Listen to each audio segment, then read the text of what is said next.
La noche había llegado y con ella, la impostergable obligación de dormir.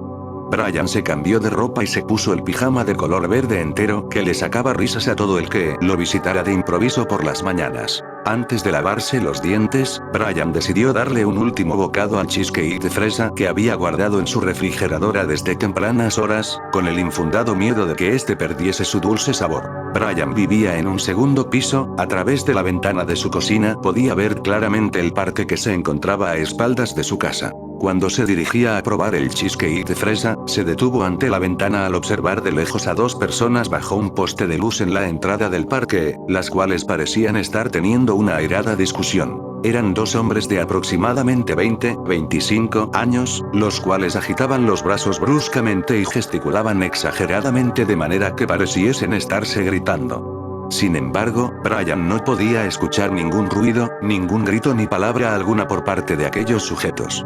Era muy extraño considerando el silencio nocturno en el que se encontraban inmersos, además no había otra persona en el parque, ni en las calles por las altas horas de la noche. En un determinado momento, Brian pudo notar como uno de los hombres sacaba una navaja de su bolsillo y se la clavaba al otro hombre en el abdomen.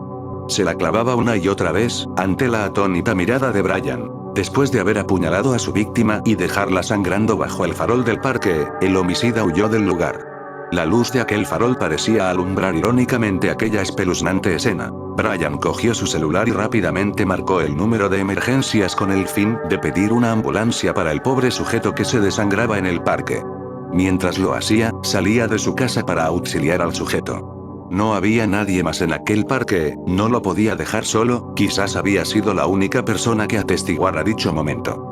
Además, el parque se encontraba a la vuelta de su casa, razón por la cual solo le tomaría un par de minutos llegar al lugar donde aquel hombre yacía herido. Cuando el número de emergencias le contestó la llamada, Brian guardó silencio. Había llegado a la esquina del parque, desde donde podía ver aquel farol. No había nadie, no había ningún cuerpo ni persona alguna. No había ni siquiera sangre en el suelo. Brian colgó el teléfono y se quedó pensando. ¿Y si todo se trataba de una actuación?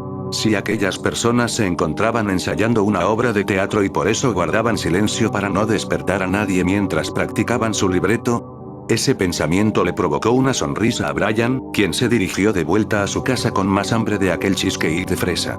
Al entrar, se percató que no había cerrado bien su puerta por salir apurado a ayudar a aquel hombre. Entró rápidamente a su casa, subió al segundo piso, y se dirigió nuevamente a la cocina para comer su preciado postre. Cuando llegó a la cocina, se detuvo nuevamente ante la ventana que daba al parque. Un escalofrío recorrió su espalda hasta erizar completamente la piel de su cuerpo. En el parque, bajo aquel farol, se encontraba el sujeto que había sido apuñalado. Lo estaba señalando, mientras expresaba mediante gestos faciales, una risa grotesca, sin emitir ruido alguno. Brian no tuvo tiempo para atar cabos, tampoco tuvo tiempo para reaccionar ante los extraños sonidos que se escuchaban dentro de su casa. En su mente solo se repetía una pregunta. Hasta antes de sentir una respiración agitada en su nuca, se preguntaba en dónde se encontraba el otro sujeto.